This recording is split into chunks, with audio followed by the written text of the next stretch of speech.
Hey everybody, we are back. We have some more videos brought to you by Suburban Warfare. I'm Andrew. I'm Gina. Kyle. Peter. Alright, and so far you may have seen us with our Shadespire skirmish campaign, but here we are about to bring you a Path to Glory campaign with that becoming on a bigger scale, and we are going to go ahead and kind of explain what we're going to do, how we are going to do it.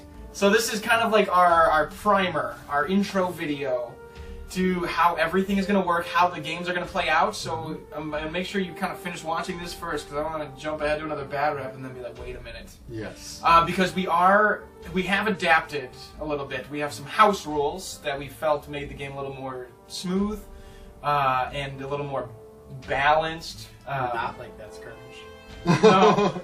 Yeah, because we already talked about some of the things that make these breakaway games like Path to Glory and Skirmish a little more difficult as compared to what they brought us with the General's Handbooks.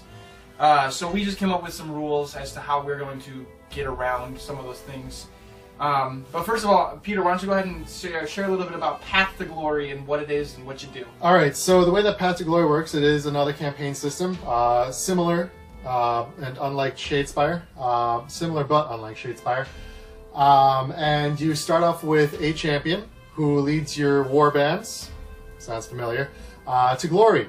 You start with a specific champion from your faction, but for an example, we're going to go ahead and start off with Skaven. With my Skaven, I'm going to have a Screaming Bell. He's going to go ahead and start off with 2 followers. I'm going to go ahead and randomly generate the followers that I start off with. It can be anything from 20 clan rats to 2 rat ogres to a whole bunch of other stuff. Yeah. So there's a couple ways to win Path to Glory, right? Why don't you go ahead and share one of the two ways that you can win? 2 ways is accruing enough glory points. In our system, where we're going for 12 glory points. In the book it says 10, but since we've got a little bit more, we're going for a little bit more glory. Or attaining 5 extra followers. Yes, and then you get a chance to play for victory. Now, some of our house rules we've talked about, we've been having and hawing over for actually a pretty decent amount of time. Yeah. And there are some general things. For example, we will be incorporating the new Allegiance abilities from the General's Handbook 2017 and the specific applicable battle tomes. But the thing of that is you go ahead and you maintain your faction-specific allegiance, i.e. Beastclaw Raiders, or Sylvaneth, until you take a follower unit from a different table in Allegiance. Then you just default to the Grand Alliance abilities, which I will more than likely be starting with as well. Yeah. And that's one of the things we will be incorporating in the General's Handbook. We are also incorporating the Rules of One. Of course, you guys know what those are.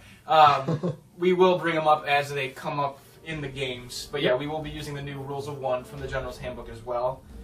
And some other things, we are keeping summoning legal, because we felt that the Warband, the table structure, allowed for that sort of balance.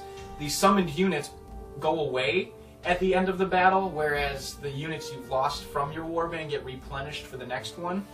And that's another good touch point. And then the other house rule comes with the way we generate our warbands. They give you an option to make everything completely random, so we are taking that and running with it. We will be using the rolls from the tables to generate our followers with a couple twists. At the end of each battle, you get a reward of battle in the form of a new follower, an ability for a reward for your champion, or an ability for your followers, a unit of followers.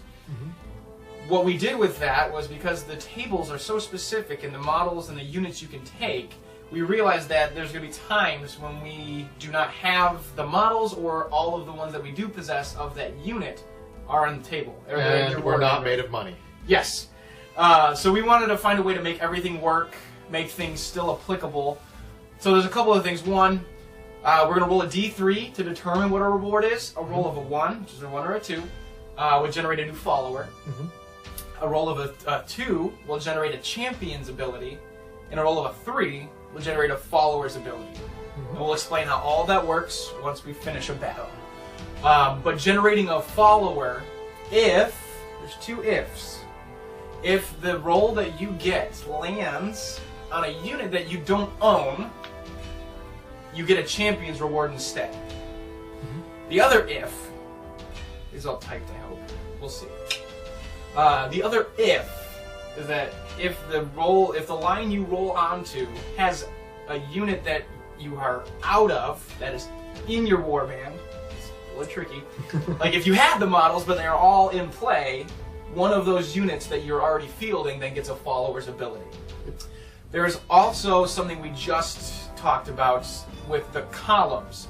There are pages, there are followers tables for a whole bunch of factions in the Grand Alliances, such as Destruction, Order, Chaos, and Death. We talked about it, and we decided that we are not requiring you to pick a column of followers until you roll. What that means is you're allowed to take an entire row of options so that you're not kind of pigeonholing yourself and getting way too many abilities or champions rewards, things like that. Yeah. So those are just a couple of the house rules. So we are incorporating the allegiance abilities. We changed the warband selection structure, and everything is going to be as randomized as possible. Even on the scenarios that we're going to play. The structure, which is hopefully, again, somewhere around here, is going to consist of several rounds with each beginning round, or at the first round, the third round, and potentially the fifth round containing a free-for-all. In the first one we're going to do comes from the Path to Glory book. It's called Trial of Champions. It's for 4 players who duke it out for glory on the battlefield. And what's going to happen with each of these is it's going to determine who plays whom for the next round. So I'm going to tell you right now. The winner of it will play the 4th place person from that scenario, and then the 2nd place person will play the 3rd place person. And then we're going to do another free-for-all, which is going to be a Triumph and Treachery battle. I'm excited for that one. With a random scenario generation to determine the next seeding for the 4th round of battle. So, and then we'll see how many glory points and followers people have by then. All of the scenarios we're going to play, besides Trial of Champions, are going to be rolled for. We are using 5 from the General's Handbook and 5 from Path to Glory, and we will roll a d10 to determine which scenario we're both games are going to be played with in each round. So 2 people are going to play on one scenario, and then the other 2 people are going to play on the same scenario. That way it keeps it fair across the board.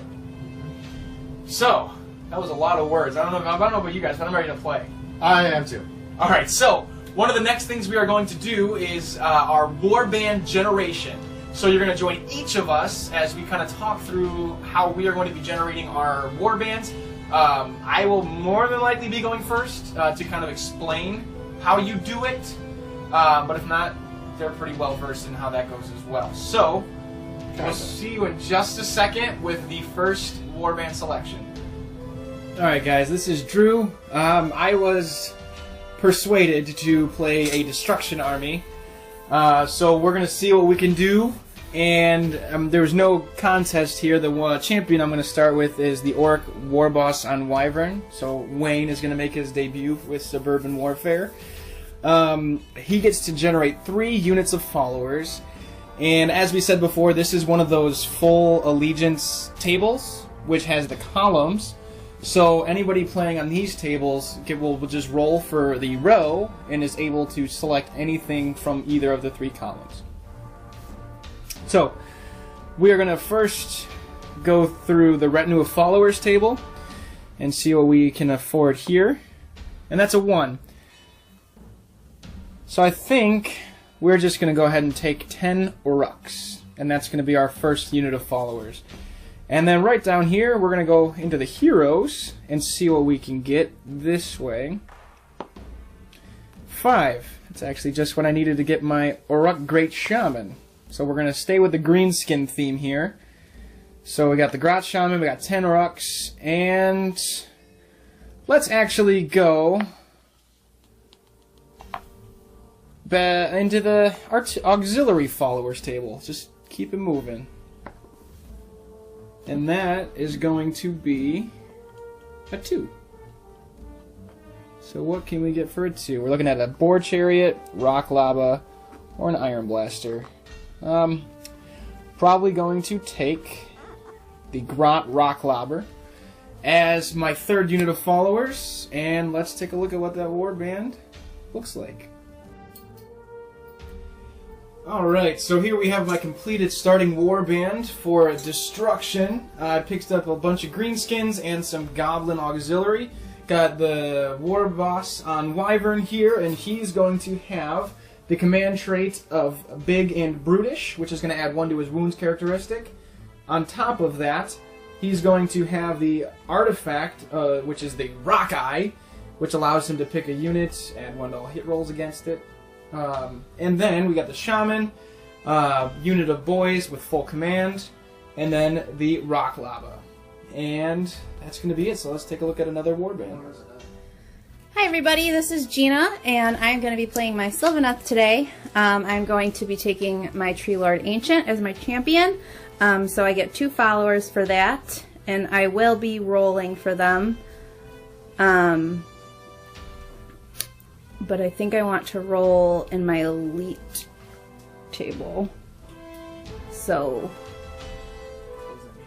I'm gonna roll in the elite followers table. So actually that means that I'm going to be giving up both of my followers to be rolling on this table. Usually it's a roll, but the way that it's worded is a little weird. So anyway, if I get a 1 to a 3, I can take my Kurnoth Hunters, and a 4 to a 6 will be a Tree Lord. Ooh, right under. Okay, so I'm going to be taking some Hunters today.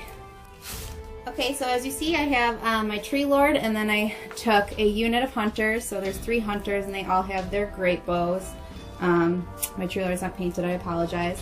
The artifact that I'm going to take is the Seed of Rebirth, and the command trait that I'm going to take is the Gift of Ghirin. Okay, so here we are with my Skaven Warband start. I'm going to go ahead and take the Screaming Bell as my champion. And so that means I get 2 followers. So we're going to go ahead and start off with my retinue, or my regular retinue followers table. And that is a 3. So that's going to give me... I'll take 20 clan rats with that. And now I'm going to go ahead and pick up a hero as well. So let's go ahead and roll. See what number? I get some number 3. So let's go ahead and take a engineer. So I'm going to go ahead and have a Screaming Bell, 20 clan rats, and a Warlock engineer to start.